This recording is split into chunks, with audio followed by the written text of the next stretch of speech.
Okay, so it's our last class. I'm super excited. We have a great lineup today. And really quickly, as you know, the action research teams are getting underway, and there's just a few spots left. So I've emailed a lot of you. If you haven't gotten an email but you still want to get involved, please come talk to me, because I'd love to have you be a part of some different teams. We have campus-wide composting that could be, that needs some members, and a couple different things. So come talk to me if you want to do that. And also, please get your reflection papers in so we can pass you all. So without further ado, here is Stacy Malkan. She works with the Environmental Working Group that works in the beauty industry, and she'll tell you everything. It's amazing. Stacy. Thank you. Okay.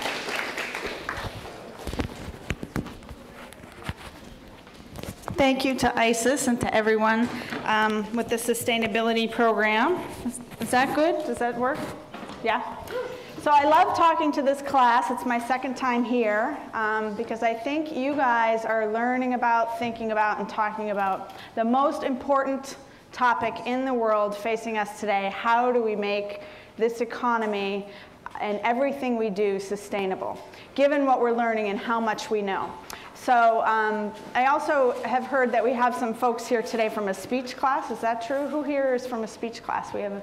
All right, good. So they're going to be critiquing my speaking style, I guess. And I really would love to hear feedback from you guys later about what you think and whether it works and whether I achieve my goal, which is to motivate and inspire and educate. And on that note, I'm going to start actually, because I usually forget to do this part. I'm going to pass out a sign-up sheet for the Campaign for Safe Cosmetics, which I'm going to be talking about today. I'm a co-founder of the Campaign for Safe Cosmetics, which is a national coalition of health and environmental groups and women's groups that are working to get toxic chemicals out of the beauty industry. And we've got lots of very interesting new information coming out about chemicals and products that you'll get to find out about if you sign up for this list. And you'll get just about 1 or 2 emails a month. So it'd be great if you signed up.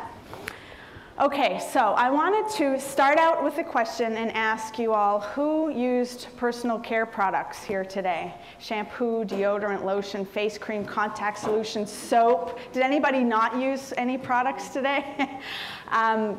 We have a couple, but we've all used these products. And so the stories that I am going to talk about today and that I talk about in my book are really stories about all of us. And to tell you a little bit about my own personal story, my background is in journalism. I was a reporter for many years. For the last 7 years, I've had the fortune of working with some of the leading researchers and advocates in the field of environmental health. And we've learned a huge amount about the science and about toxic chemicals and products over the last few years. I wrote about it in my book, which came out a year ago, Not Just a Pretty Face, The Ugly Side of the Beauty Industry. And I'm going to be giving away a couple of copies today, so pay attention. I'm going to ask some questions at the end. And I also have some for sale. They're $10. So that's my professional background. A little bit of my personal story. As I confess in the book, I was a 17 magazine reading makeup diva, desperate to fit in back when I was about 18. I used a lot of makeup products. I spent a lot of time buying them, thinking about them, applying them. And I had this sort of elaborate morning ritual every day with skin care products and all sorts of makeup and hair products, all topped off with an enormous cloud of Aquanet Extra Super Hold hairspray, which you guys don't use anymore. This was back in the days of big hair and perms, and we went all out with the big spray. And for the book, I actually went back and I looked up all of those products that I had been using as a teenager. And I was pretty surprised to find out I had been using about 20 products a day and exposing myself to 230 synthetic chemicals before even getting on the school bus. So the numbers are pretty high of the chemicals and products that we're exposed to day after day. So what's in this stuff that we all put on our bodies and put in our hair? I wanted to know the answer to that, and my colleagues wanted to know the answer to that. So we decided to do a huge amount of research to try to answer that question. And we've analyzed products at laboratories. This was starting at 2002. We sent products to labs, identified some of the toxins in products that weren't on labels. And my colleagues at the Environmental Working Group built the Skin Deep database. Have any of you seen Skin Deep? It's an amazing research tool, which I'll tell you a little bit more about later. It's given us, for the first time ever, an overview picture of what kind of chemicals that the beauty industry is using in products that we put on our bodies. And the picture, unfortunately, is not too pretty with what we've discovered. We see that a lot of common products have carcinogens, chemicals that are linked to reproductive harm, infertility, learning disabilities, and other health problems that have been increasing over the past few decades. Now, the beauty industry does not dispute that many of the chemicals that they use are toxic. But what they say is, well, it's just a little bit of any given carcinogen or reproductive toxin. But of course, none of us are exposed to just one product at a time. This is some of the groups involved in the campaign for safe cosmetics. And so these little bits are adding up. And the reason why this is an issue now, whereas we weren't necessarily hearing a lot about it 10 years ago, but we're hearing a lot more about chemical exposures now, is because the science has emerged over the last 5 to 10 years to teach us so much about the health effects of chemicals that have been commonly used in commerce for decades without much of a thought. And the companies will say, we've used these chemicals for decades. But what we know now is what we've also seen over the past few decades are steady increases in chronic diseases such as certain types of cancer, particularly breast, testicular, and childhood cancer, increases in infertility even among young women and men, increases in learning disabilities, asthma, and many patterns in the human health picture that show cause for concern and that show that environmental pollution is part of the reason, because we see some of these diseases quite markedly in the United States and other industrialized countries that we don't see in the developing world. So we see these patterns of disease. We also see some trends in the science that show us what we didn't necessarily know a few decades ago, that chemical exposures, even at very low doses, can cause changes in the way our bodies function and develop. Some chemicals at very low doses can act like hormones in your body, and hormones are very important for signaling our bodies for when and how to develop, particularly in the womb and in early childhood. So chemicals that act like hormones can interfere with those development systems. Chemicals and genes can interact to cause disease. So we hear a lot about the cancer gene, and genes are only a part of the story. Genes can predispose a person to get certain diseases, but chemicals can actually interfere with the way genes operate, turning genes on and off and making a person more susceptible to disease. We know that mixtures of chemicals can be more toxic than one at a time, and that early life exposures, particularly in the womb, can set us up for later life diseases. And so we're really concerned about pregnant women being exposed, and that means that we really need to be concerned about all women being exposed from young girls on up, because some of these chemicals build up in our bodies and stay with us over time. So that's the picture of the science, and the picture of how we're actually exposed to chemicals. This is just some of what I found when I looked at my own beauty routine. As I said, 230 chemicals a day, 17 carcinogens, more than 24 hormone disrupting chemicals, 15 persistent toxins, which means they stay in the body, build up over time, 15 different fragrance mixtures. We don't know what's in that stuff. That's a whole bunch of unlisted chemicals, and most of them have never been assessed for safety.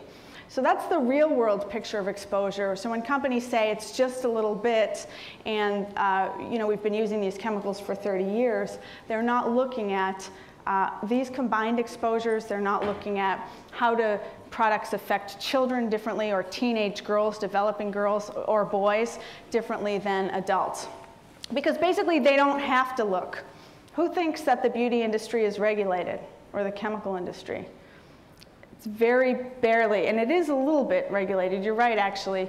Some regulations, but the FDA has actually very little authority to do much at all about cosmetic safety. They can't require safety testing. They can't ban chemicals. They can't even require product recalls. They have much less authority over cosmetics than drugs or food or medical devices. So that's you know, the picture of where we're at. And another thing in the science that is relatively new is the knowledge that chemicals that we're putting on our bodies are also getting into our bodies. And products get into our bodies via several routes. Through absorption. If you put products on your skin, they get into you. For example, a nicotine patch or a birth control patch works for that reason. The skin is very effective at absorbing chemicals. We can inhale them, as in the case of the hairspray cloud. I loved that picture there. That was sort of what it was like in my teenage years. And we can also ingest them directly from products like lipstick or stuff that we put on our hands can get directly into our mouths and into our bodies. So we know that chemicals are getting inside of us, and we know this also from a new science called biomonitoring, which is the science of measuring chemicals in people's blood and urine. And I want to tell a couple of stories about that particular test from some people who have had it or learned about it, which I talk about in my book. And this is in the first chapter of my book, called Indecent Exposure, The Intimate Details. And this is a picture of Charlotte Brody. She was my mentor, and she was one of the first people in the general population in the world to be tested for a wide range of industrial chemicals, to have this biomonitoring test. The tests found Charlotte's body contained dioxin, mercury, lead, cosmetic chemicals, lawn chemicals, even PCBs that were banned in the 70s. 87 toxins in all, manufactured by companies such as Dow, Shell, Union Carbide, Exxon, and Monsanto. I felt violated, Charlotte reported. She was especially upset about the pesticides. I never used them in my house. They'd never been on my lawn. I bought organic whenever I could. Nevertheless, her body contained several variations of organophosphates and organochlorines that were designed to attack the nervous systems of insects. How could Dow put Dursban into me when I never said they could, when I never used their product, never bought it, never in my knowledge was in the presence of their product? Charlotte wanted to know. Isn't that trespassing? And I tell the story of Mary Brune, who never really thought of herself as an environmentalist, but then became a new mom, and she was home one night from work nursing her 6-month-old daughter, and she saw a program come on the TV news. They were talking about a study that had been conducted at Texas Tech University, where they looked at breast milk in 19 states and found that every single sample of breast milk was contaminated with perchlorate, a component of rocket fuel. I'm sitting there on my couch nursing my daughter, and I was stunned. I thought breast milk was as pure as it came as a food source for children. To find out there's all sorts of stuff in there, I was up all night thinking about it. And I told the story of Michelle Hammond from Berkeley, whose family was the first family to be biomonitored, tested for a series of stories in the Oakland Tribune. The results stunned even scientists, reported Douglas Fisher in the award-winning series. The tests found many of these same chemicals that were found in Charlotte in the bodies of the 2 parents and the 2 children, including mercury, lead, cadmium, Teflon chemicals. 5-year-old Michaela had more dibutyl phthalate, which was a chemical commonly used in nail polish at the time, and she had frequently been in nail salons. So she had more of that chemical in her body than most of the kids that had been tested in the US. But the biggest surprise was what they found in 2-year-old Rowan. Higher levels of flame retardant chemicals than had been found in nearly anyone else in the world, 6 times higher than what they found in his parents, and twice the levels at which researchers start to see impaired fertility in lab animals.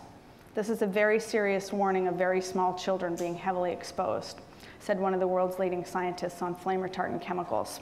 And that's pretty consistent with what they see with these studies, is that young children are often more highly exposed because they crawl around on the carpet, they put their hands in their mouths, and their bodies just absorb, and they also don't detoxify chemicals as efficiently. And of course, they're also more vulnerable to the toxic effects. So, you know, what we've seen through these studies and through others, I think, paints a very disturbing picture. And one of the studies that I always like to mention, because to me, in my years of reading about the science, and I'm not a scientist, but I study science and report about science. And the thing that has impacted me the most was a study that was done in 2006 by the Environmental Working Group, where they analyzed the umbilical cord blood of newborn babies and found an average of 200 industrial chemicals known to be toxic in every single baby. And I think when we see that information, it's really time to say, and we can really get a deep understanding that it's time to do things differently. It's time to do things differently because the choices that we make as an industrial society, as an economy, are intimately tied to our own biology, to our health, to the health and future viability of our children. So I think that being an environmentalist and thinking about sustainability is about nothing less than figuring out how are we going to survive as a species, and how are we going to give every baby an opportunity to grow up as healthy and as productive as they can be. So that's the big challenge. And also it's the big question that we took to the beauty industry starting in 2004. We took this question, how can we do things differently, to the biggest beauty companies in the world. Who thinks they wanted to have this conversation? Yeah, there was a lot of resistance, denial, evasion, avoidance. This is not a problem. You know, these chemicals are fine. Don't worry your pretty little head, basically, was the response that we got from the L'Oreal's, Avon, Estee Lauder, Procter & Gamble, Revlons of the world. We got a lot of positive responses too, which I'll talk about in a minute. But first I have to focus a little bit more on the ugly side of the beauty industry. That's the subtitle of my book. And we have seen, unfortunately, a lot of ugly stories about this very powerful industry over the last several years that we've been watching them and dogging them and trying to engage with them. And so just a few ugly side stories that I'll tell about specific dirty secrets that we found in the industry. 1,4-dioxane. Has anyone heard of that chemical, 1,4-dioxane? It's a known animal carcinogen, probable human carcinogen, and you've probably never seen it on the label of a personal care product, and yet we tested last year 24 of the most popular baby shampoos and bubble baths and found it in every single product, including Sesame Street character brands and even the iconic Johnson & Johnson's baby shampoo, which has many petroleum-derived chemicals. It has a formaldehyde-releasing preservative, synthetic fragrance, and it has this contaminant that wasn't on the label. Not the best product. All these kids' products had similar nasty chemicals in them.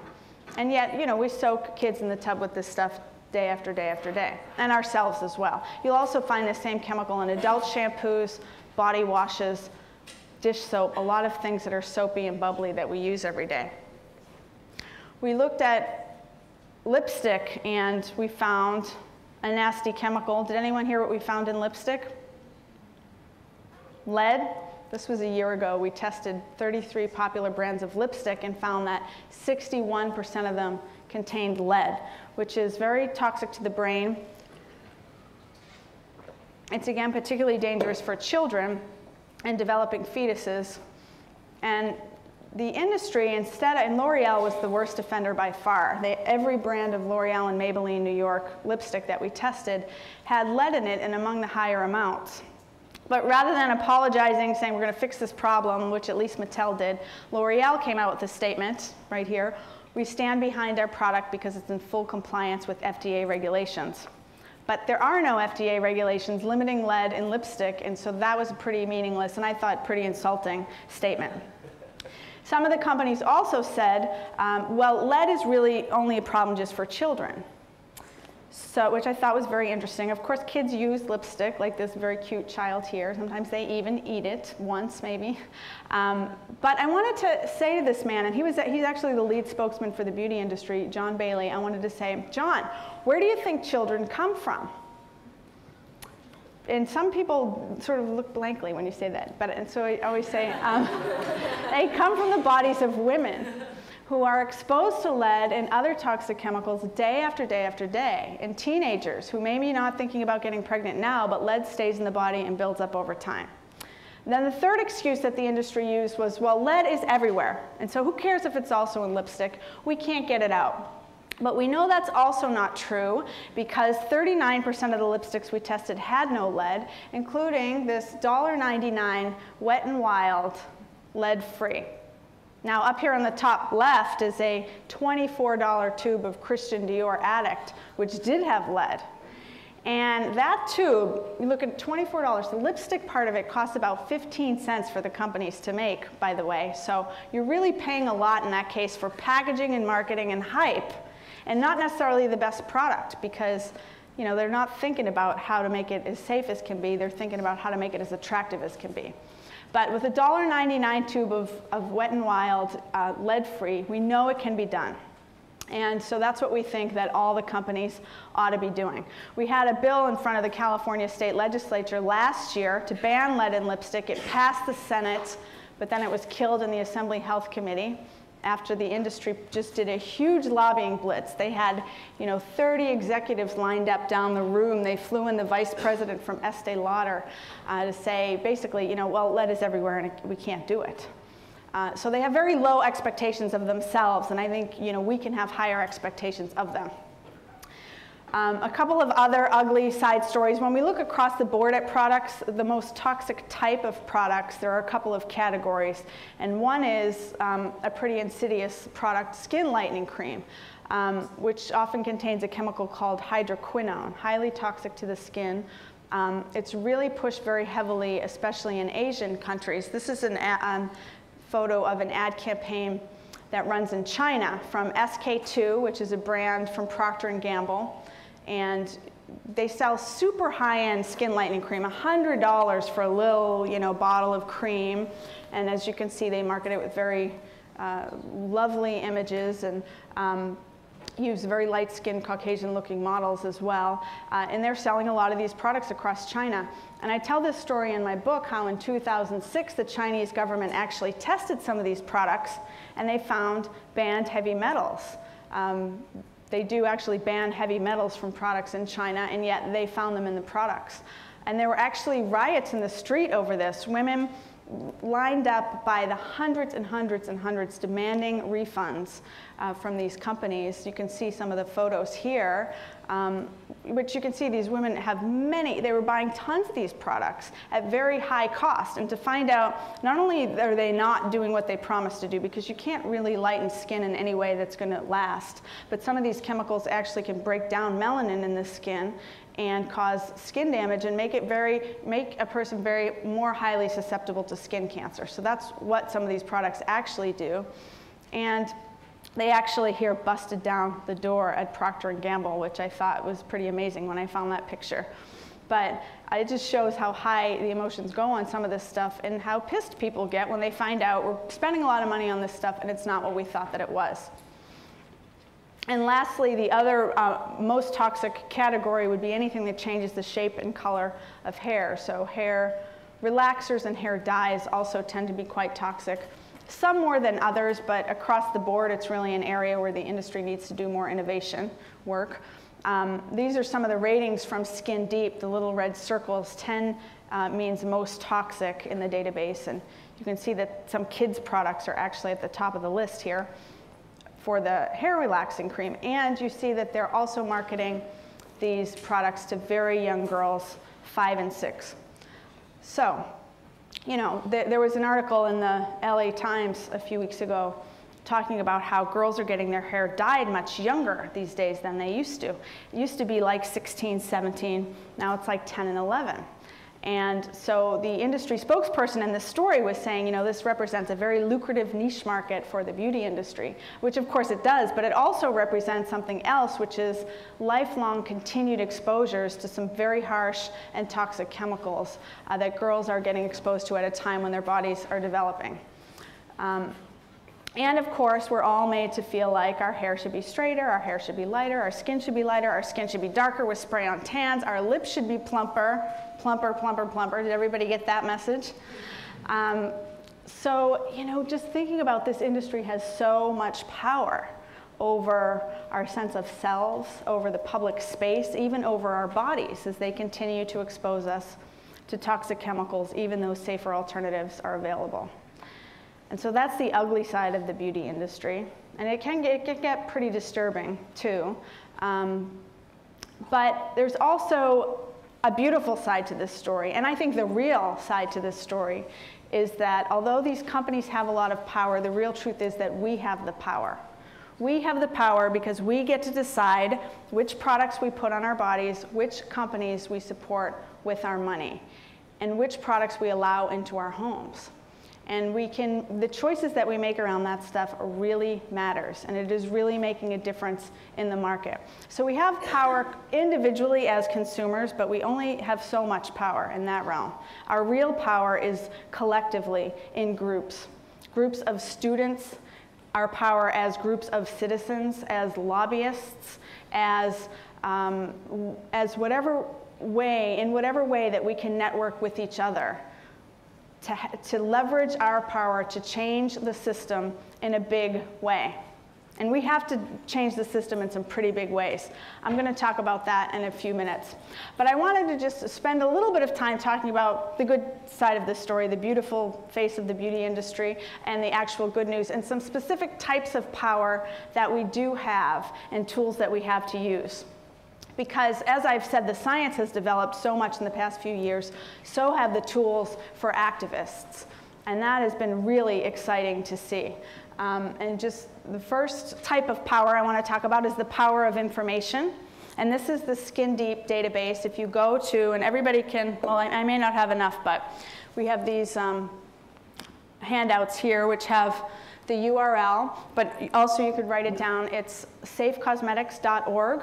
And check out the Skin Deep database. So Skin Deep at safecosmetics.org.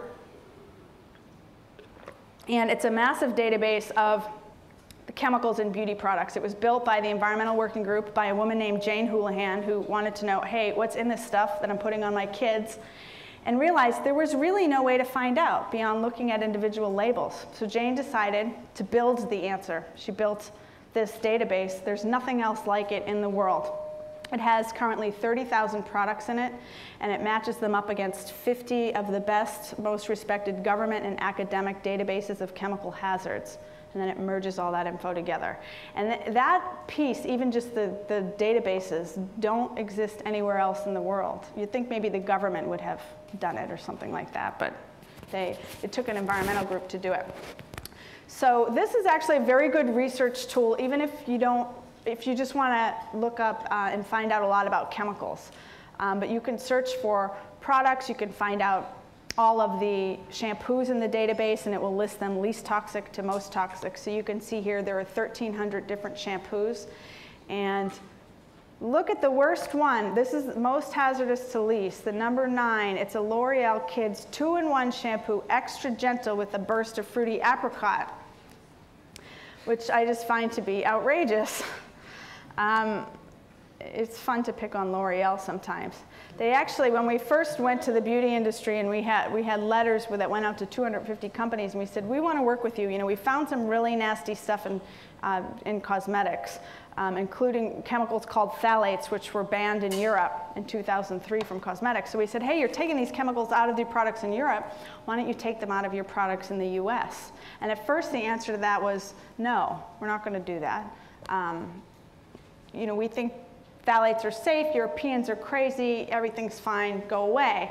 L'Oreal never responded at all, except they eventually sent us a letter from their lawyers threatening to sue us because we were using the phrase, because we're worth it.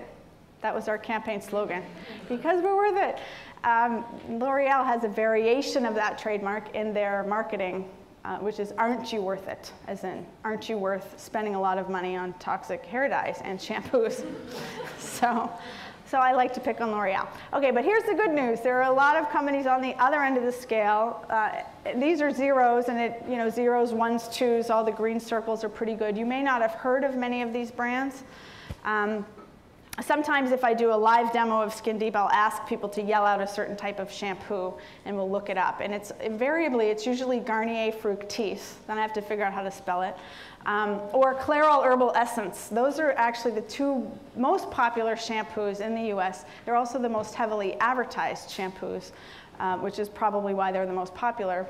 But what you'll find, in those rate about a 5 or a 6, in the moderate range, yellow, not the worst, but definitely not the best.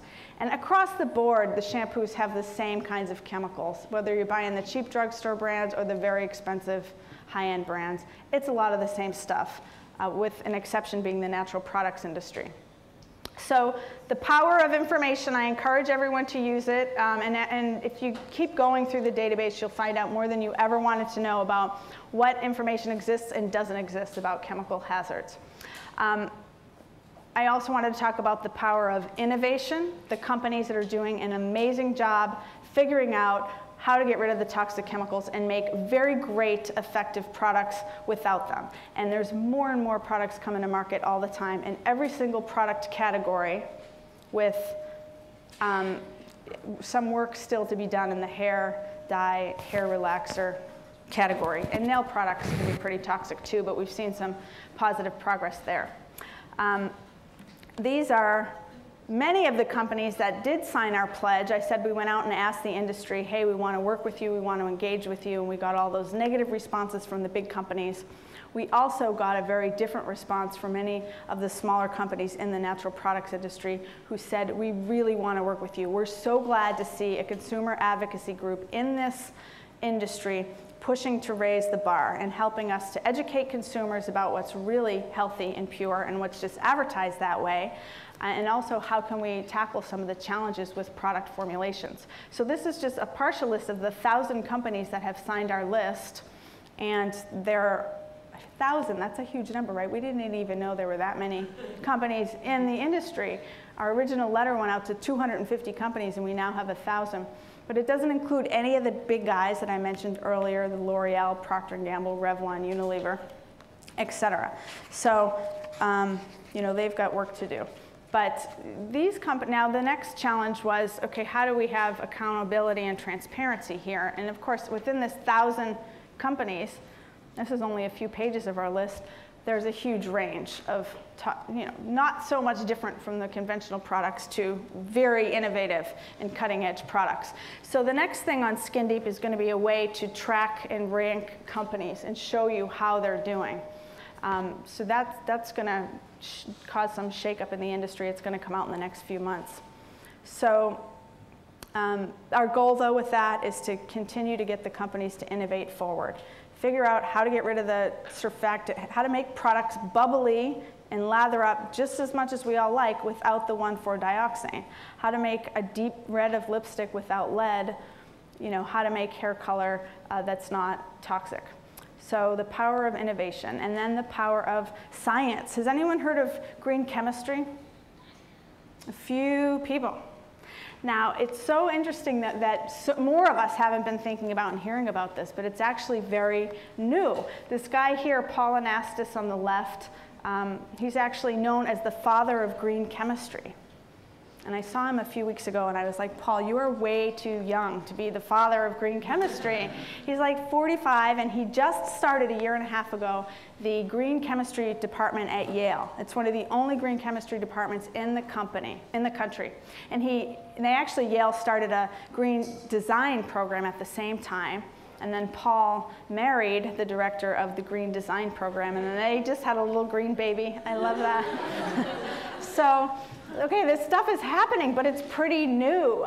Where you're not going to find green chemistry is at the University of California or any college in California. And I think this is outrageous. Green chemistry is basically the science of figuring out how to make chemicals that are non-toxic from the beginning, that don't build up in our bodies, that aren't harmful, that won't disrupt hormones. And science is to the point where they know how to do this now. They know how to identify early in the development of a molecule what makes it toxic. And this is something that hasn't been done in chemistry, though. Chemistry, you know, the great chemical revolution was around World War II when they figured out how to make chemicals out of oil byproducts, and figured out how to make tens of thousands of cheap, effective chemicals that could do all sorts of things. But what they weren't thinking about was how to make them safe and what was the impact on human health and the environment. That thinking just wasn't part of chemistry historically. And in fact, even today, you can get a PhD in chemistry anywhere in the United States without ever once taking a class in toxicology or biology. You just do not need to think about the health and human impacts of the chemicals that you create. And that is just so bizarre to me. But you know, with these guys, it's starting to shift. This is John Warner, who started a program at the University of Lowell, and Amy Cannon in the top right, who was the world's first PhD in green chemistry. And I loved the fact that she was a woman. And she's actually developing some non-toxic approaches to hair, perm, and hair dye technology. So it's really cool and cutting edge stuff. And this guy in the bottom left, right, is at the University of Oregon, Dr. Tai-Cheng Lee. And he developed an alternative to formaldehyde glue. If you bought new kitchen cabinets, has anyone recently had the occasion to be around new kitchen cabinets? And they probably stink though, if you do, and that's because they're off-gassing formaldehyde, which is a known carcinogen. And pretty much every company selling cabinets in the US, with the exception of a few, is using formaldehyde-based glue. Even though it's illegal in Europe, it's even illegal in China. China actually has 2 manufacturing streams for wood particle board. Formaldehyde stuff goes to the US, the non-formaldehyde stuff goes to Europe, Japan, even China itself. So that's an example of how the US is falling so far behind on the global scale because we're refusing to deal with these issues. But anyway, this guy developed a non-toxic alternative, and he actually did it by looking at mussels. He figured out that, hey, he was looking at the ocean one day and realized, hey, mussels have figured out how to be very incredibly sticky in a very precarious situation with water crashing all around. And so they're making a very effective waterproof glue. How do they do it? So he took some mussels back to the lab, analyzed the glue, and was able to replicate it. It's a soy-based glue, works just as well as formaldehyde, totally non-toxic. So that's biomimicry. That's an example of looking to nature to figure out how to solve some of the design problems that we need to figure out how to solve. So the power of new scientific thinking, and I think it's especially important as students to be thinking about this. And if anyone is a chemistry major, is anyone studying chemistry?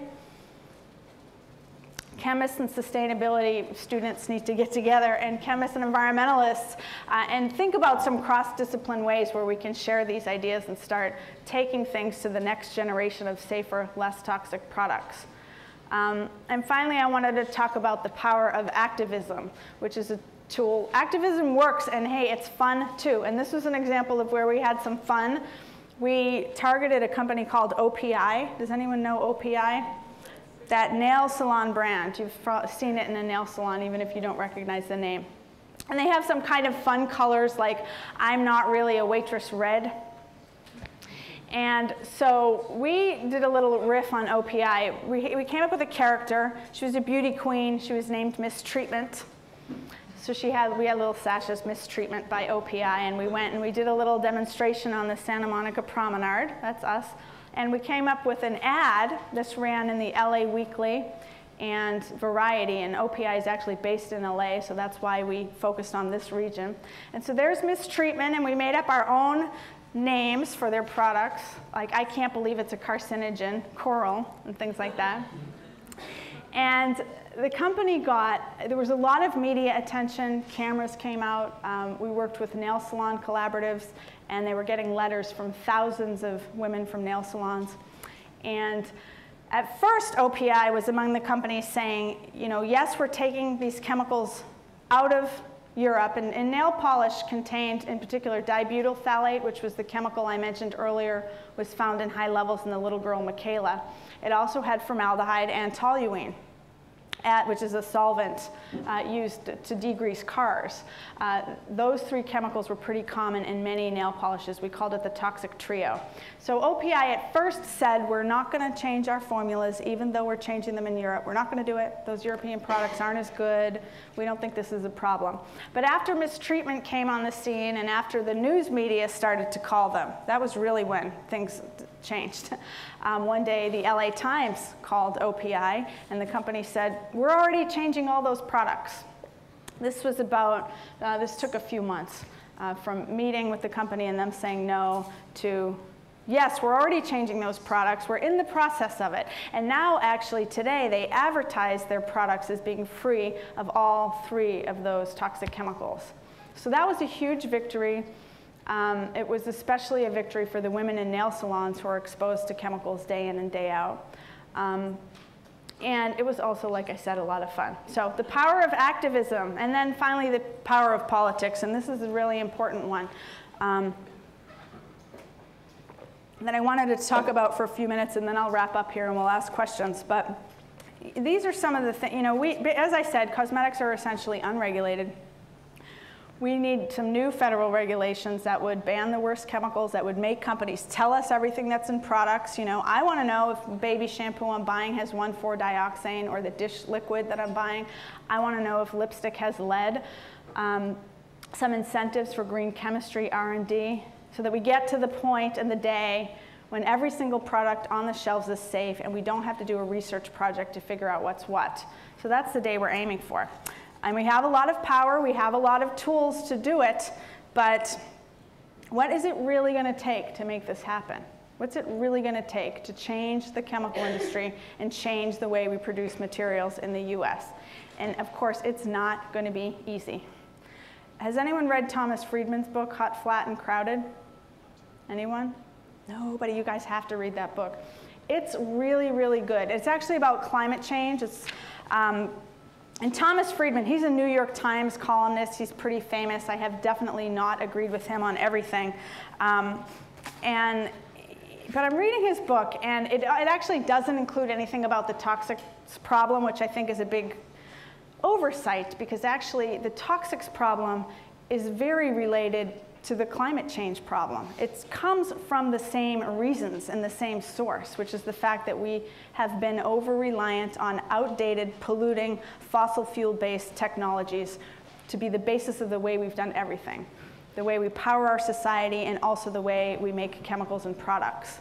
And that needs to change. And it has the same set of solutions, which is, you know, as I said, not going to be easy. But what I liked about Friedman's book is he talks about what it's going to take to change the energy situation, is that basically we have to change the entire system of the way we produce and distribute energy and the way we make products to be energy efficient and to really prioritize efficiency and conservation. And he says, what do you call it when you replace one system with another system? That's a revolution. And we're not having one right now. We're having what he calls a green party. You know, hey, let's have a party. Let's invite everyone to the party so that they can feel good. We can talk about what we're doing, and we can have a great time. That's basically what the green movement is today. And there's a lot of good things going on, but that's basically what it gets to. You know, we see everywhere the 25 easy ways to save the planet. You know, the little things you can do to make everything okay. And that's just not going to be enough, and it has the danger of lulling people into a sense that we are doing something when we're not doing enough. And what we need to do is we need to change the whole system. And that's going to hurt. It's going to be painful. It's not going to be easy, but it's what needs to happen. It's the challenge, but it's also the great opportunity of the 21st century, and especially of your generation and people in school right now. I think it's such an exciting time to be entering this economy because there is so much huge opportunity. And a lot of the big companies don't see it. They just don't see it. And they're going the way of, you know, the car companies, which is ignore the market signals that people want better products until you go bankrupt, and then you fly to DC on your corporate jet and beg for a bailout. You know, that's what the toy industry is doing, that's what the cosmetics industry wants to do, and that's what the chemical industry wants to do. But it's going to be up to us, and by us I mean a huge citizens movement, to take back the government and make it do what it's supposed to do, which is protect the common good. And they can do that in ways, you know, working with the market, by giving the market signals to do the right thing. On the climate change issue, you know, that's taxing the bad. In chemicals, that includes banning the bad. and then incentivizing the good, and doing it in a way that is across the board, that really gets universities and companies researching energy conservation, energy efficiency, green chemistry, non-toxic material productions across the board. Basically creating an entire new economy. And what a huge opportunity that is for anybody that's entering the market now, but also a huge challenge. And getting the government involved is a huge part of it. And reclaiming the FDA and the EPA and the agencies that are supposed to look out for the common good. So that's the big challenge before us. And just to end, I want to tell a quick story, one of my favorite stories about a couple of sheroes. I call them sheroes. A lot of people in my book happen to be women. There are also many men working in wonderful ways in the beauty industry to shift it in a better direction, but a lot of them happen to be women. And two of my favorite sheroes in the world, Rashida B. and Champi Devi Shukla from Bhopal, India. And this is a great day to tell this story because it's actually today, I think, it's either today or tomorrow, but I think it's today, is the anniversary of the chemical disaster in Bhopal, India that happened in 1984. And I tell a little bit about this story in the last chapter of my book, which I'll just read a few things from. This is called Extreme Makeover. The title of my last chapter is in Let's Give the US government, the beauty industry, and the chemical industry a makeover. The women went to the Dow Chemical Company shareholder meeting carrying 5,000 brooms and chemical contaminated soil from their hometown. In India, the broom is a woman's symbol of power. Being struck by a jadoo broom is the ultimate insult, explained Champi Devi Shukla.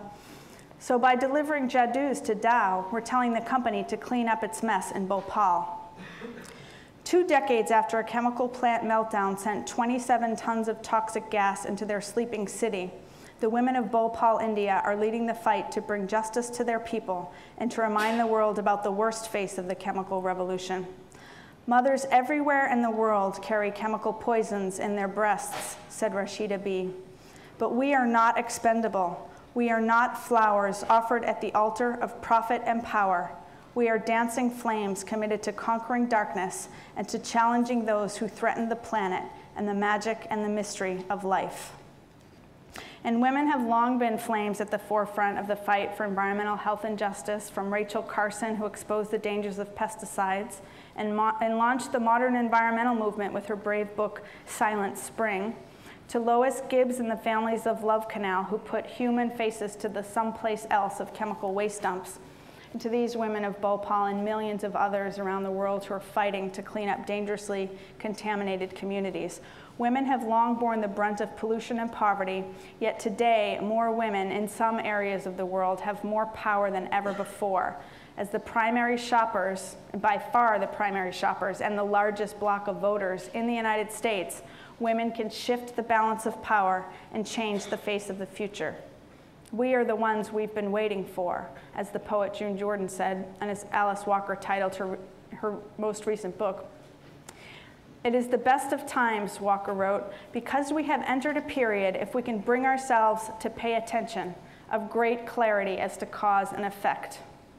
And I love that quote because this is a time when we can see the causes and the results of what we're doing in a way that is unprecedented. And we can share information in a way that is unprecedented. So that does give us so much power. And we know now that the environment is us. It is our wombs, our breast milk, our families. And so protecting the environment is about enabling future generations of our children to thrive in their bodies unpolluted. And there is so much cleaning up to do. But the problem right in front of our faces, the toxic products in the bathroom sink, is a good place to start. First cosmetics, then on to the next cleanup project. The plastic industry, the petrochemical industry, the oil and war industries too, until there are no more toxic chemicals in babies, rocket fuel in breast milk, or communities burdened by toxic pollution. Until we create new economic systems that are compatible with life and healthy for people and the planet. So let the revolution begin, and thank you for joining the revolution. Thank you.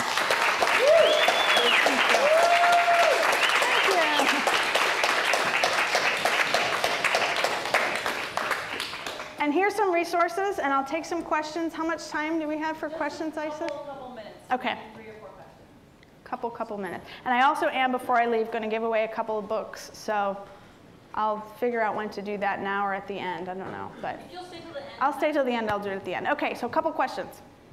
Yes. I'm wondering how you think that, obviously the industry needs to be changed, and that's a huge thing.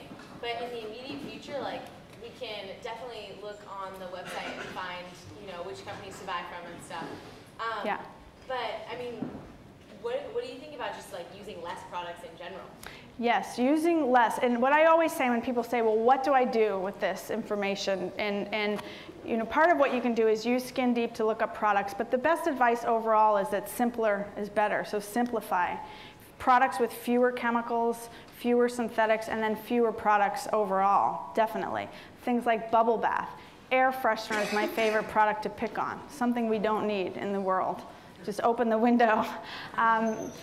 You know, hair dye, that was something I eventually gave up. You know, I think that, yes, simplifying and using less overall is a big part of it. But I also think people should get to use the products that we want, and they should be safe. So, you know, the power as consumers in using those dollars to support companies that are doing the right thing, even if it costs a little bit more, and it does cost a little bit more. Although if you cut out products, you know, I actually spend less overall than I used to, because hair dyeing is really expensive. So the shampoo costs more, but overall the bill is less. So that's one thing, but also on the what we can do subject, we're going to be putting forth, hopefully in a couple of months, a federal bill to regulate the beauty industry, and that's going to be a huge fight, but we think now's the time, and there are some very sympathetic ears and champions in Congress, so that's pretty exciting. And also in California, we'll be doing some bills as well, hopefully revive the lead and lipstick ban, so please, please sign our listserv, and you can find out about all that and get engaged in it. And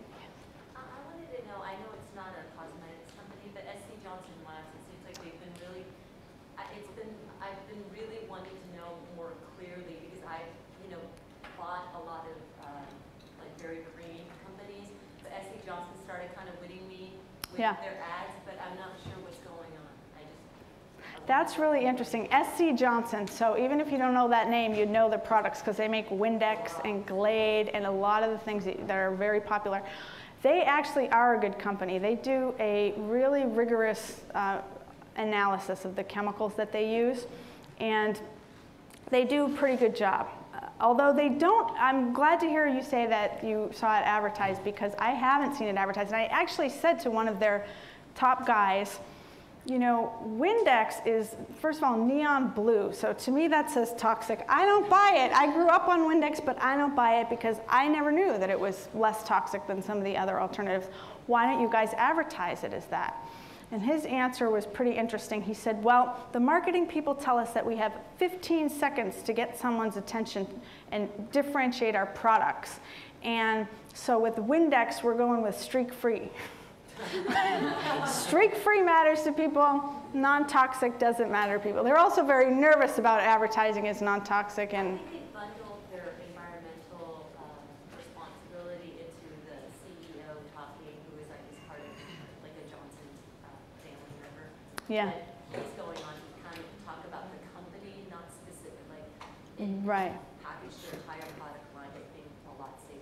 Yeah, well, that's interesting. It's good. It's a step forward. I think we need a lot more, like full labeling and easy ways for consumers to know what's toxic, what's not. One more question. One more Should I question. stay a little after you guys? I'll pick a male. Thank you guys in the room too. I know it's a lot of my talk is focused on women. I wanted to ask if any of those disorders are caused by some of the chemicals related to autism, the rise in autism. Possibly, yeah. The rise in autism is very concerning, and there's a lot of evidence showing that environmental exposures may be a reason, including, you've probably heard about the thimerosal and vaccines. And what it looks like in the science is that some kids are very susceptible to mercury in those vaccines, and other kids are fine with it. And so that's an important thing that they're learning, whereas a chemical might be safe for a lot of people, a subset of people will have a bad reaction to it. So, you know, I think there's a couple of resources here that I'll just point out, and then I'll wrap up because we have another speaker. But environmentalhealthnews.org here is a very good resource for looking at the science on particular diseases and chemicals. And then some other resources here where you can look up the Skin Deep database, find out more about the book, chemical policy, saferstates.org, to see what's going on in a broad sense with changing chemical policies across the board. So I think you can find out more about autism on that, environmentalhealthnews.org. But thank you all so much. This was really fun. Good to meet you. It's great to see a class like this at UCLA. And it's actually a perfect segue from what Stacy was talking about, because right now we're hearing, you know, of all the top 20 things that you can do to save the environment. You're hearing about how, you know, how much carbon we put into the air from doing this, that, or the other. We know what, that the food that we're eating could be healthier, that the cosmetics that we're using can be better. But what we identified as a company was the gap between people hearing about all of these new ideas out there and actual action. So, okay, now I know that these chemicals are so bad for me. What do I do? Where do I actually go and find something that is healthy for me? And out of that, Greenopia was born. And actually, that's not quite accurate, because Greenopia started what we started before the big trend really kind of took root, which I kind of put it about 2.5 years ago, when the media really grabbed hold of you know, what happened in New Orleans, with Katrina, with rising oil prices, with what was going on with the war in Iraq. It was kind of this perfect storm that created all this media attention on green issues, and it just snowballed. And it's still going fairly strong. I'm really interested in seeing what the media does now that the economy is tanking. I hope that they keep their focus on it. But we as consumers need to really take hold now and put our money where our values are. And I know that's actually hard when I'm talking to a room full of students who are on extremely limited budgets, but really the best thing you can do is don't buy it, you know, consume less. That's the perfect thing that you guys should be doing right now. But when you do buy things, really spend your money on more quality products. If you could do the next slide. Really quickly, I know you guys cover, you know, what's happening in the environmental world, but here's a great study done by LOHAS, Lifestyle of Health, Lifestyles of, what is it? Health and, yeah, thank you. And it was done in 2007, so these numbers are a little old, but when you look at how much money is spent out there and how much, you know, for so long, the car companies never thought anyone was really interested in miles per gallon. And so they never, you know, were listening to what seemed like a very small niche group of environmentalists who were, you know, sending letters and asking for better gas mileage. But one day, Toyota makes a car that everyone is gobbling up, and everyone in the auto industry is standing back going, wow, how did this happen? How did we miss this? And it's because they weren't really they weren't asking the right questions. They weren't looking beyond the core group, which consider themselves hardcore environmentalists, who take the time to go and research every single purchase they make, who take the time to who are willing to spend more money on something that's new and healthy and made locally and made responsibly. They were only considering that small sliver of the population, which didn't represent that many dollars. But when you start to look at all the different people who were spending money in different ways, from the people who are yoga enthusiasts to you know, healthy eating, to new parents who are extremely cautious about what go goes next to or into their babies. Put all of these people together, and you actually have a lot of buying power. And that's how I really believe we need to change and kickstart this revolution, because, you know, Stacy is absolutely right. We need a serious revolution, and it's not going to happen in just little articles here and there, and a small segment of people moving just a little bit over to the right. And we need some major changes. And I really think that, you know, it's with voting with your dollars. We created Greenopia 3 years ago, and we created it for Los Angeles. And I'm actually going to pass this around one side of the room if you can have it zig back and forth. But Greenopia was actually started by a woman in Los Angeles who was extremely asthmatic, and she had, it's amazing how little air she gets with each breath, and it's kind of like drowning, she explains it. And it's just continually drowning, you know, what a horrible way to live. But she realized that she could change that by changing her environment. She realized that by surrounding herself with, you know, particle board cabinets that, you know, that were off-gassing for 5 years in her kitchen, added to it just a little bit, but so did the cleaning chemicals, so did the cosmetics she was using, so does the paint on the walls, and the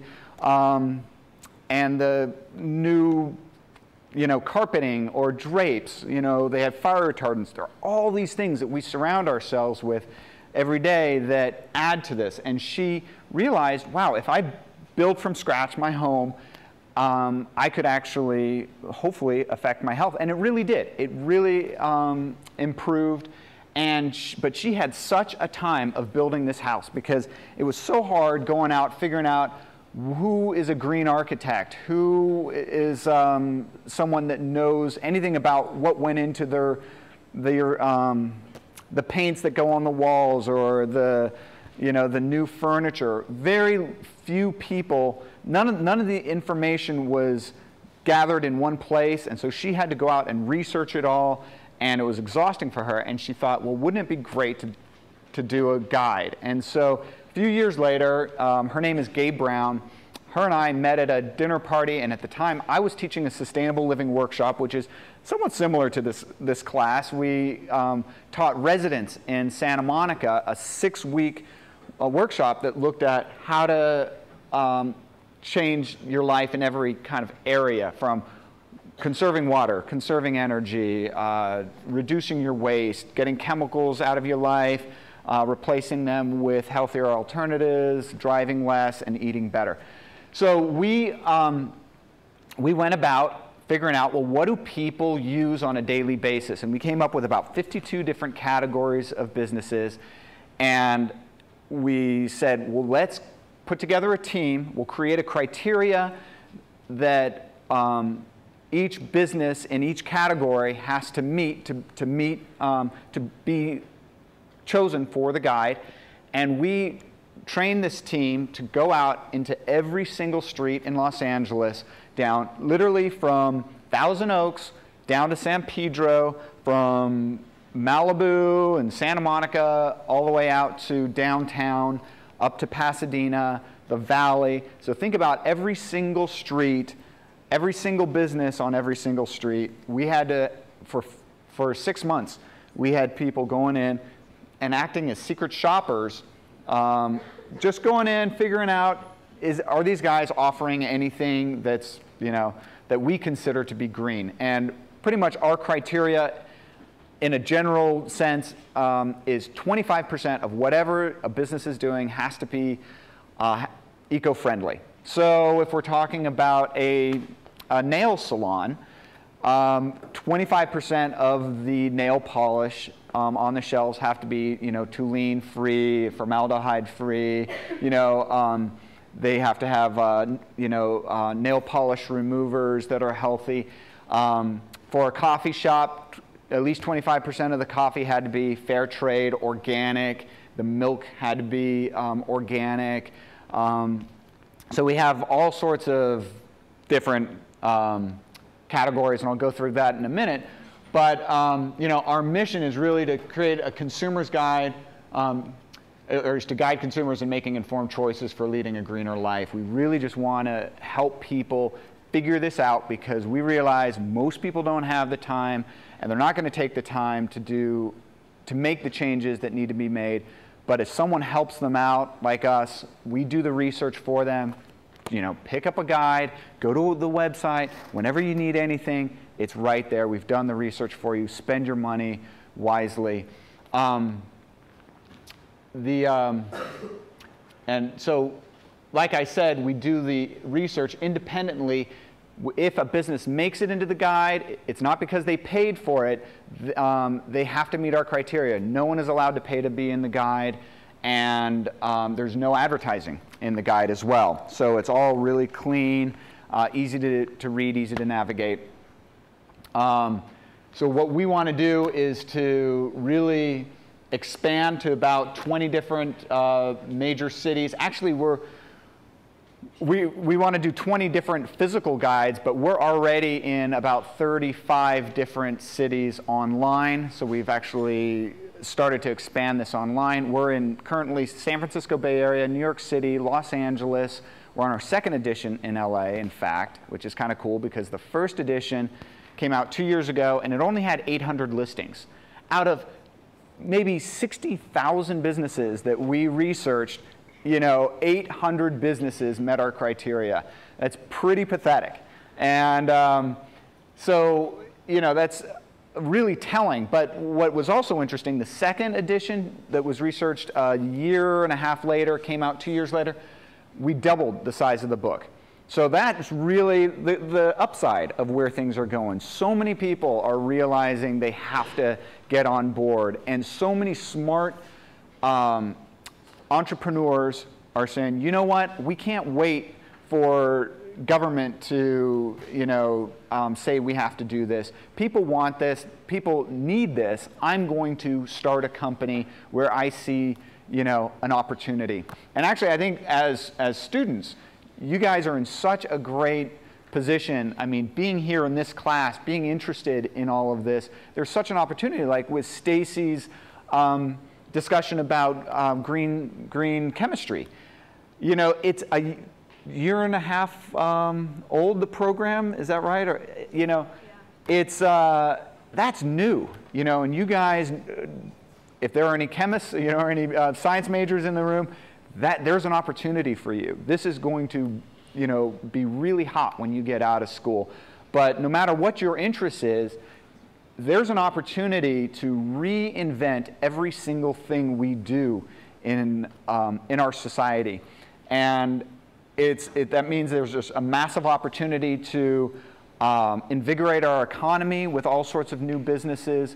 There's just, you know, we all know that we've got a serious issue with our economy, and quite frankly, I think, you know, the administration right now has the exact right idea that we have to look to the green economy to really pull us out. So I see it as an incredible opportunity. So, you know, I know that we're in dire straits, but I'm the eternal optimist and choose to look on the bright side.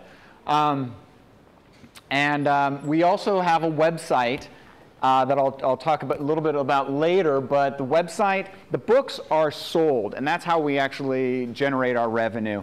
We sell them in about 120 different locations in LA, from Whole Foods to they're sold on campus at UCLA, they're sold at Barnes and Nobles, and, you know, a ton of different places, yoga studios. But they're $17.95, but for you guys, greenopia.com, it's free online. We just, you know, our mission is to really get this information out, but since we don't charge anyone to, you know, be in the guide, we actually have to generate revenue to keep doing this, because we are a for-profit company. And that's actually an interesting thing in its own right, because so many people just expect us to be a nonprofit. And, you know, I started out in the nonprofit world, and I decided that I didn't want to live like a pauper all my life, and that there was no reason that I shouldn't work, respect my values, and still pull down a decent income. And I was really destined to find a way to make a good living and do something that I could be proud of at the end of the day. And so anyway, we do have all the information online, plus a ton more. I mean, we have a local calendar if you guys want to know what's going on, and if you guys have events, go ahead and put them on the calendar. We have a product directory, so now we're actually researching products and putting them on our website.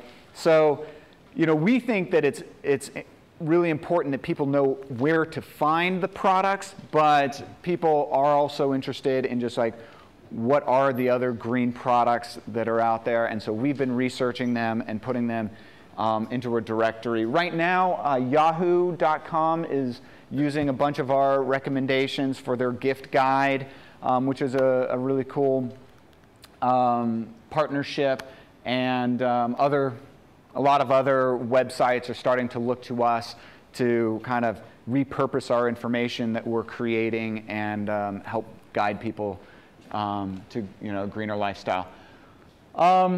We also have an online community. We've got lots of stories. We have interviews by local experts in the field. We will talk to top organic chefs in Los Angeles, and each city has their own interviews. But it's great to really find out what's happening locally that you can, tune into and stay abreast of the latest happenings. And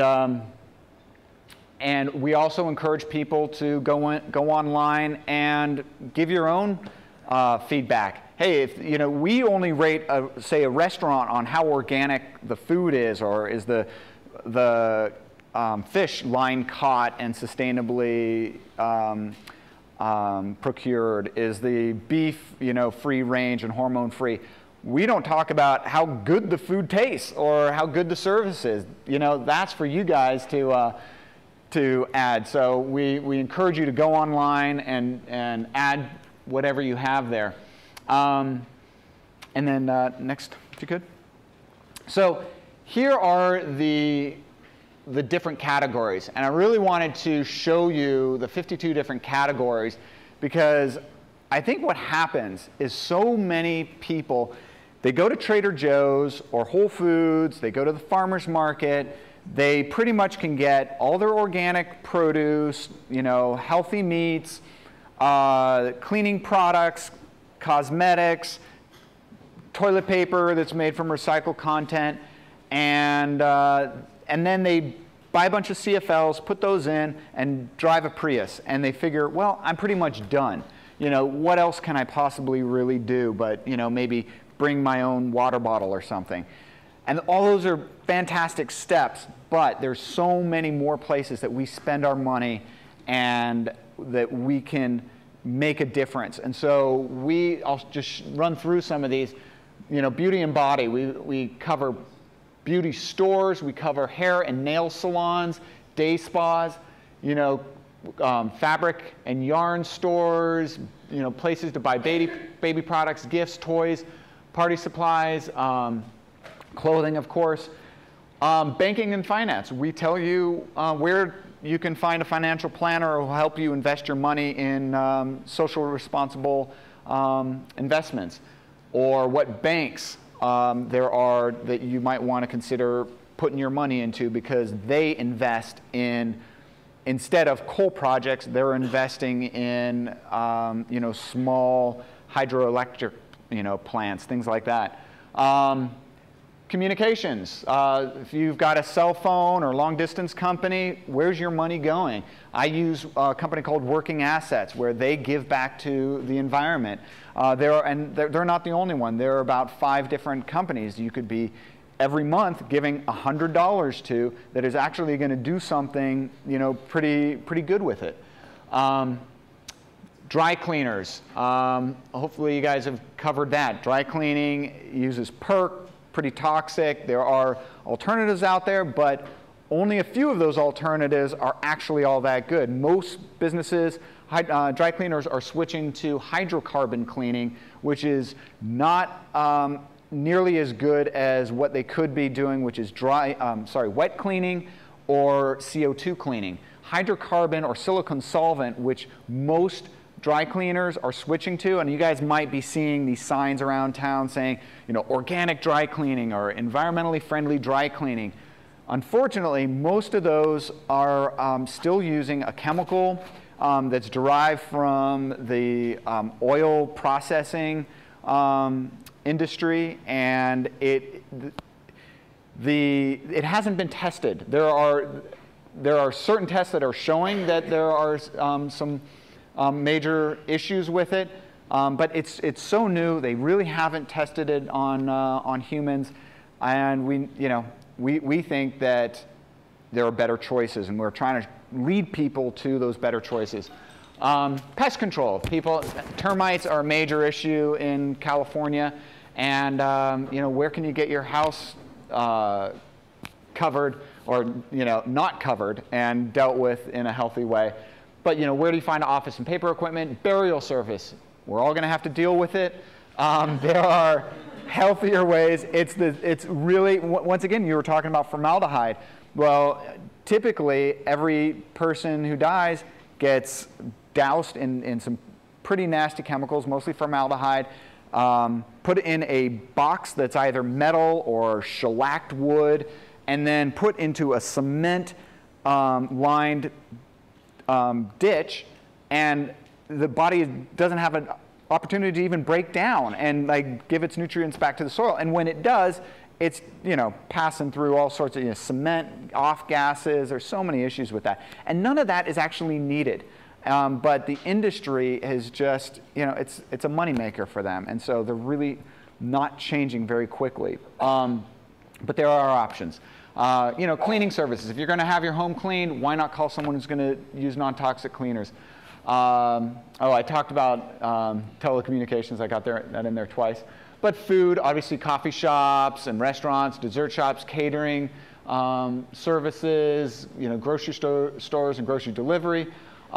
We also cover everything for your home, from architects and all building contractors and building professionals to people who put solar on your roof. What about pharmacies that offer homeopathic and natural remedies? We try to lead you to that. Pet stores that carry an abundance of natural, or actually natural is a bad word, but organic or raw food. And that's actually a really interesting one, because 2 years ago, when we did the first guide in LA, it was so hard finding any pet stores that were focused on organic pet food or treats or flea and tick sprays that were non-toxic. And that's a year and a half ago. There was the melamine issue in pet food. You guys all remember that? People's dogs and cats were falling over because their kidneys were failing. And suddenly, overnight, the entire industry changed. And when we went and researched the second edition of the guide, every single pet store was carrying some form of organic pet food and putting that right up front. The Eukanuba and the IMES and the Science Diet were all kind of in the back, but if people wanted that, they could get it. So we actually have to tighten up our criteria and tell people, every year we do these guides, hey, as the cosmetic industry gets better, like you saying, OPI is now, all of their lines are healthy. Yeah, exactly. It's, we're going to have to raise our bar, and it's great to see, and we really want to do that. But it's amazing how one issue can change the entire industry overnight, and it's unfortunate that thousands of pets had to die, but that's a crisis. That's the kind of revolution, unfortunately, that we're talking about. This time it wasn't, well, in China, it was actual babies that were dying from melamine just earlier this year. And that's a revolution as well. And that is going to change the way baby formula is regulated. We also cover alternative fuels, roadside assistance. How many of you guys have AAA for roadside assistance?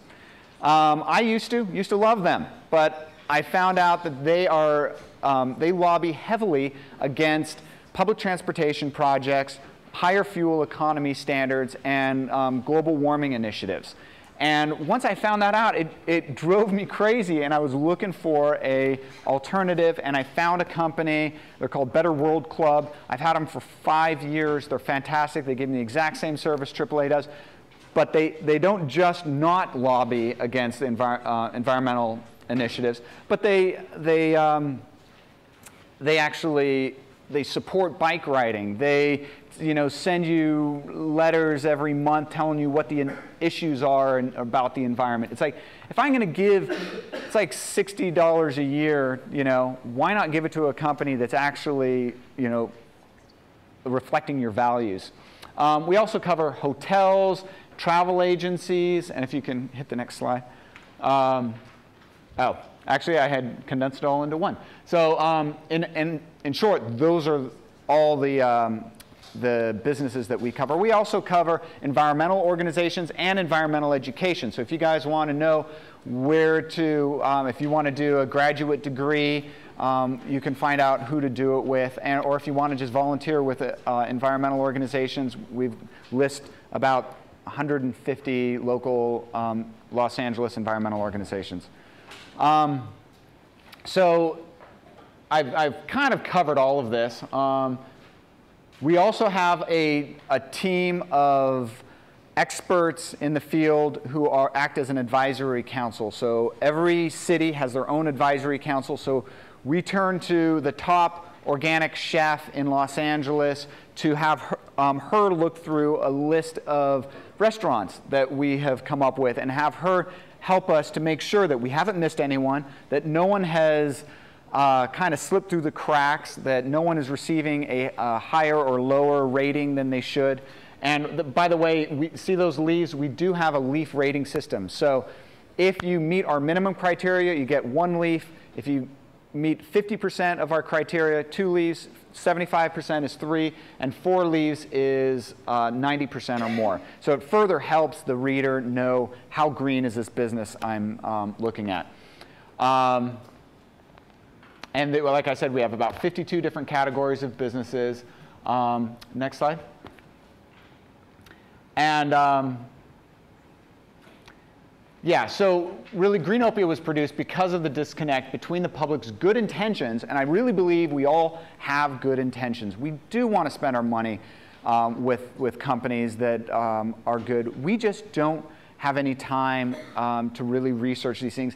And there has been a false sense of security that the government agencies are watching out for our best interests. And that's something that you guys need to learn right away, that it's something called buyer beware. You have to take a hold of your purchasing decisions and really research this stuff yourselves. Just because it's on the shelves doesn't mean that some agency has approved it to be there. Like Stacy said, that there's not just the cosmetic industry, but so many other industries, the toy industry and the fabric industry. If a company is compliant with the rules of the land, doesn't mean it's healthy. And our bar is set so low, it's really sad. And we have a long way to go. We're far behind other countries. So buyer beware. And so we really realize people need help making these decisions. And people also are confused. There's so many marketing claims out there. You can, in a label, something can be labeled Tommy's Organic Shampoo, and that's legal. It doesn't actually have to have anything organic in it.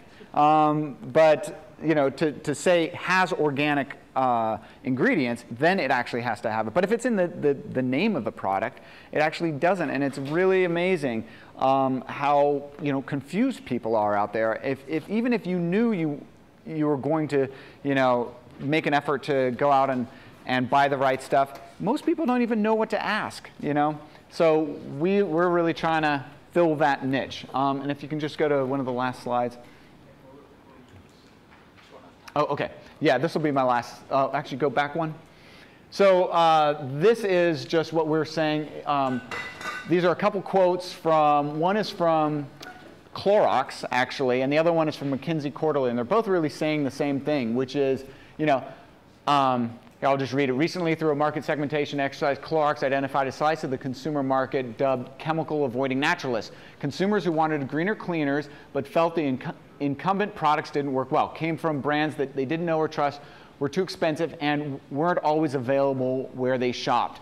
So for people to really just make the decisions to buy green in mass that we need for it to happen, either people, it just needs to be everywhere, it needs to be where people shop, or people need some kind of a roadmap. So until it is everywhere, which it is starting to change, people need this roadmap. So that's really why we created this. And hopefully you guys will go out there and, you know, go out into the world when you guys graduate and really look to, you know, look at the world as here's an opportunity to reinvent anything and everything, and change this world. So start a revolution. So thanks, guys. Thank you. I think we have time for about one question. Does anyone have a question? And do you have that guide? Is that guide coming back? Oh yeah, it's just there. Okay. In terms of marketing products where, you know, a lot of people shop, have you guys tried or thought about marketing ingredients at places like Target or Walmart, or do they not Yeah. do that? Because I mean, that's an audience, you know, a lot of the places where you guys do sell the books is kind of, you know, speak to the audience. Nope, you're right. But, you know, these places are, a lot of people are unaware of the.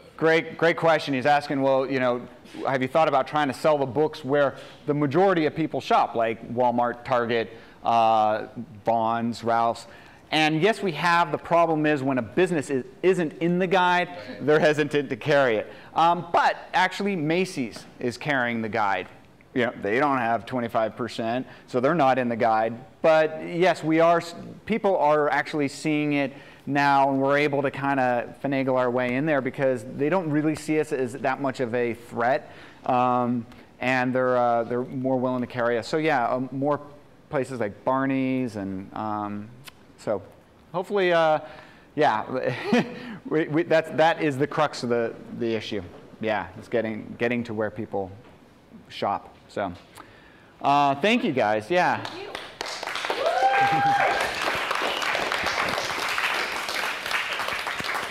Not just a pretty face, the ugly side of the beauty industry. I also have some to sell. They're only $10. It's the special student rate. And they're actually, it's fun to read. I tell all the stories about what the ugly side of the beauty industry in detail, and I tried to make it really easy to read, so you think about it for Christmas presents or whatever. But I'm going to give 2 away. I'm trying to think of what to ask for a trivia question and how to do it. So I think this first question, so I told you at the beginning you had to pay attention, so I'll ask a kind of a hard question for whoever can answer it first. But I mentioned earlier 3 ways that chemicals get into our bodies from cosmetics. Does anyone remember what those ways were? I saw your pen first rising up.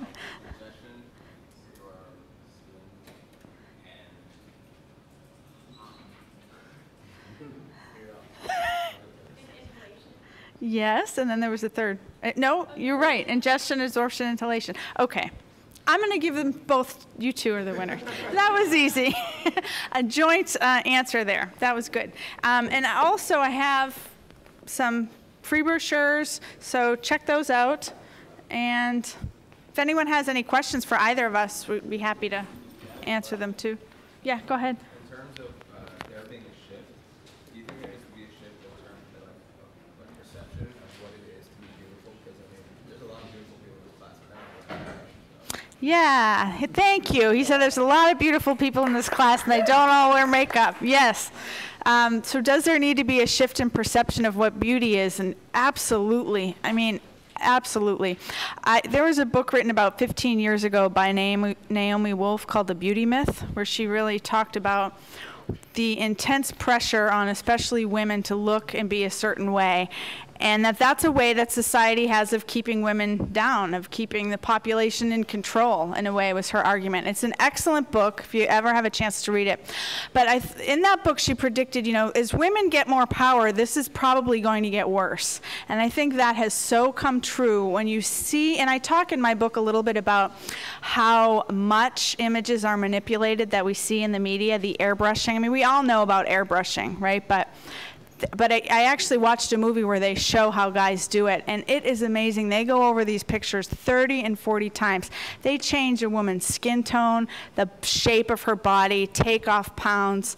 It's unbelievable. Even famous actresses are manipulated. So we're looking at images of not real people many times, and that's held up as how we're supposed to all look. And it has gotten worse when we see shows like, you know, The Swan or Extreme Makeover, where they're trying to normalize massive plastic surgery to live up to this idealized image. It's just insidious and crazy. And it's done in a lot of ways, and like Ferris was saying, to sell more products. You know, you gotta find different ways to sell more products, like with the grave.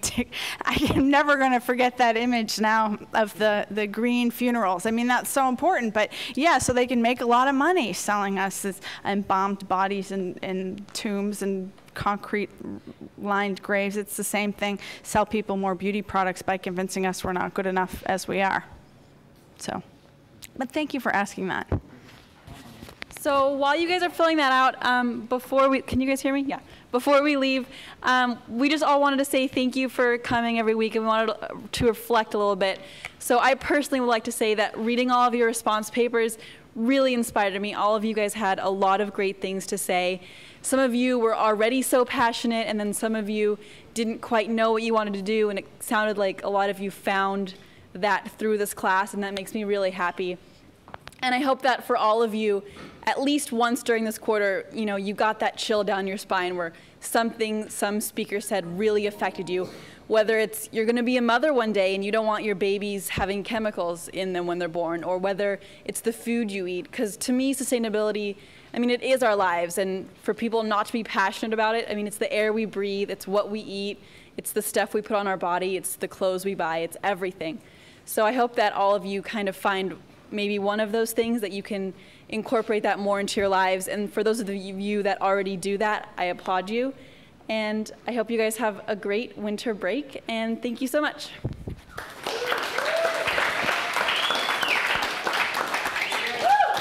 Thank you, Isis. You're a champ. We couldn't have done this without you.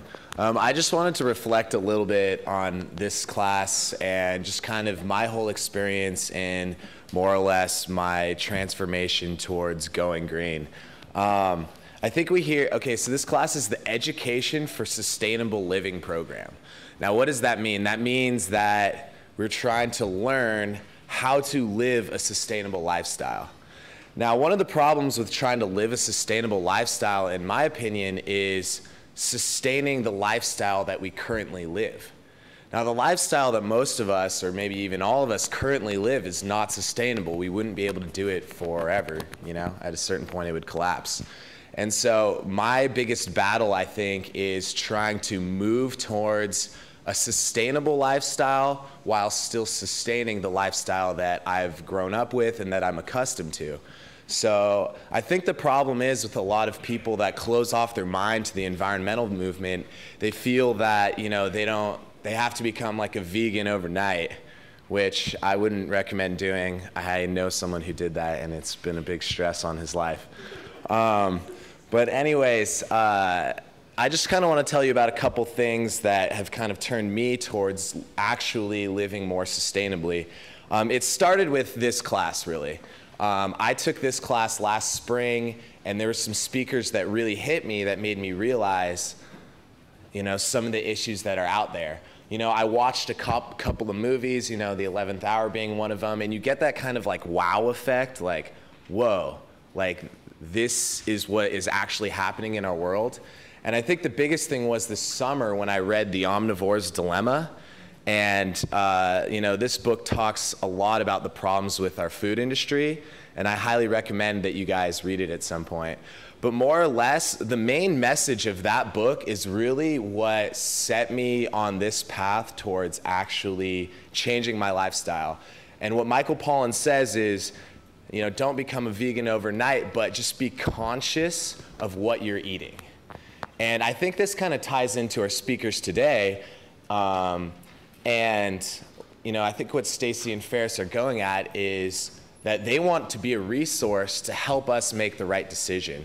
And so I think that it's also upon us as consumers to consciously be making these decisions, whether you do choose to eat red meat or you do choose to drive a Hummer, at least to know what the consequences of your decision are. And that's really the first step. And after that, I feel like then you can actually start making the changes. So for me, I started to just kind of watch my behavior. Do I take like 15 napkins when I, spill a little bit of ketchup on my shirt, or do I take one? Am I gonna use a sugar packet when I go to get my coffee, or I'm gonna use the sugared thing to pour it in or whatever? I don't know what that's called. Sugar container?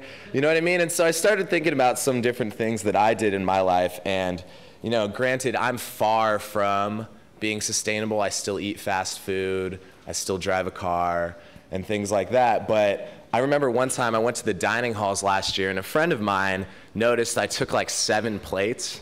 And he was like, "Why do you have 7 plates? Are you gonna eat all that?" I was like, "Yeah, but there's like a long line, and I don't wanna have to get up again, to wait in line and get what I eat." Turned out I ate like 3 or 4 of the plates, and that's like a ton of waste, And I mean, just be conscious of that when you're in the dining halls. Did you know that we waste like 700 pounds of food off our plates every meal in every dining hall every day? It's like ridiculous, So don't try to necessarily change your lives overnight, but I hope maybe for at least some of you in this room, this was the first step for you guys to be conscious of what you're doing to make the small changes. When I go to Taco Bell now, which I did do on my drive down here from Thanksgiving break, I didn't get 3 or 4, beef soft tacos, which I love. I actually got bean burritos. And you'd think, okay, how is that going green? Well, if that's probably 3 or 4 of those is probably a ½ pound of beef, maybe more. For every pound of red meat that you eat, it uses like over 5,000 gallons of water, and that's a resource. And so cutting out a ½ pound just at Taco Bell that one time is saving like 3,000 gallons of water. And imagine if every single consumer thought that way, where they just reduced it a little bit. So I would argue that it is important to make the small steps, that's not going to be the solution, but it's the right path to the solution. So, I use Chico bags now instead of plastic bags. I didn't start doing that till about 4th week this quarter. I told myself I was gonna do it, but I never actually did it, and I'm composting my food that I don't eat, at my house where I live. For sandwiches, do you need a plastic bag, or can you reuse a Tupperware to put your sandwich in? It keeps it fresher, doesn't smash it too. It's got all these great side benefits, And so, I mean, like I said, I really hope that this class hit you somewhere inside, and that maybe you'll start thinking about what you do and how every action you take, does have an impact, and to maybe start using resources like these two have provided us to be a more intelligent shopper, but not just to use the resources, but to become a resource. We want you guys to be a part of the Education for Sustainable Living program here, because you guys can be a resource to your friends. Whether your involvement is just coming to a couple meetings, knowing what is right, and spreading the word to your friends. So when they take 20 napkins, you say, "Hey, do you need 20 napkins? Try 2. So I hope that, you guys can become a resource, and that this has really hit home. And I thank you guys for being a part of our class. And here's Lucino.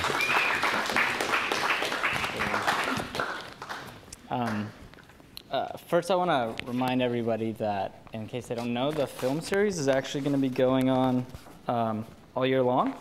So Haley and Spencer are taking care of that. as well as the arts. And so yeah, and if you guys, we're going to have that email, that Gmail, la.eslp. So if you guys will be sending stuff out, or if you ever have any questions, concerns, let us know. I also wanted to thank everyone for showing up, for participating, for giving their time. It's been my honor and privilege to be here and to lead this class. And I also want to thank Carpool and ISIS for all their hard work. I think it's amazing, how much we've done for and put our time in. I mean, it's tough with all these things going on and work and school and all that. And I'm trying to figure out, for my own reflection, how to kind of summarize all this and how to kind of tie it all together. And we've tackled many subjects, from transportation, food, trees, water, energy, even cosmetics. So while it's easy to place all of that under this huge umbrella of sustainability, which seems like it could encompass almost anything, I find one common theme emerges. And that common theme is basically overconsumption of natural resources, or inefficient use of natural resources, or perhaps using them in a unsuitable manner which harms our health. But it can also be argued that natural resources are not actually resources at all, but are actually kind of gifts that we should cherish and use responsibly with the utmost respect. The other underlying theme that I feel we've tried to portray here is that we can do something about all of this, that we have power, we have motivation, and we can do all this even as students. Yes, we can. Si se puede. Let's not forget all of that as we graduate and we move into the professional sphere. Because I've found, my mom was a hippie. She grew up in the 70s, and you find all these people that have, but yet now they own companies, and they're like, I don't have time for this, and blah, blah, blah. So let's not forget that. And then also there's one other subject that we haven't discussed, which I feel is very relevant. So, and this is, to me, it's the one true constant, that intangible force which inexplicably drives us forward and holds us together. It's what we all need to survive. It's what we give to each other. It conquers all. And some would say it makes the birds sing, the flowers grow. And it lies at the very crux of sustainability. So, can anyone tell me what I'm talking about? Love, baby, love. I knew he would get it. Yes, exactly. It's love, and it's something we don't exactly talk about. It's kind of one of those difficult subjects. It's that huge word that is genuinely underused, yet sarcastically overused. And so, just as life is a gift, in my opinion, so is love, and it's a gift to be given unconditionally. So we're all here today, not just to learn, but we're also here. We're here in terms of the philosophical being here, because someone or many people, typically our parents, loved us, nurtured us, taught us, and cared for us. They took the time and energy to do all this, even while we maybe have been incorrigible and rebellious and nasty through those teenage years, and maybe even still. The love between the parents and children is a bond stronger than I can imagine. And through that recognition of that force, I think we can change our environment, ourselves, and ultimately determine the fate of our future. So in my mind, all these problems and issues that we've created for ourselves, be they poverty, hunger, global warming, habitat loss, species loss, and so on, are simply symptoms of the greater problem, which is lack of love for one another, for all things living, and for our natural environment around us. So I want to fit this quote in here, which I think could probably articulate this and give a little more force to this idea that I have, maybe better than I can. So I'm going to read this quote. It's, "A human being is part of the whole, called by us universe, a part limited in time and space. He experiences himself, his thoughts and feelings as something separated from the rest, a kind of optical delusion of his consciousness. This delusion is a kind of prison for us, restricting us to our personal desires and to affection for a few persons nearest to us. Our task must be to free ourselves from this prison by widening our circle of compassion to embrace all living creatures and the whole of nature and its beauty." And that was Albert Einstein in 1950. And, I think that's it's kind of interesting, judging by the time and date of that quote. I mean, the issues that we're talking about, they're not new. These are things that have become pressing, and it's just that now the time for action is long overdue. people have been talking about these things, I think, for centuries. It's just now that, like Stacy was saying, we have that ability to kind of, through globalization or whatever, share that information.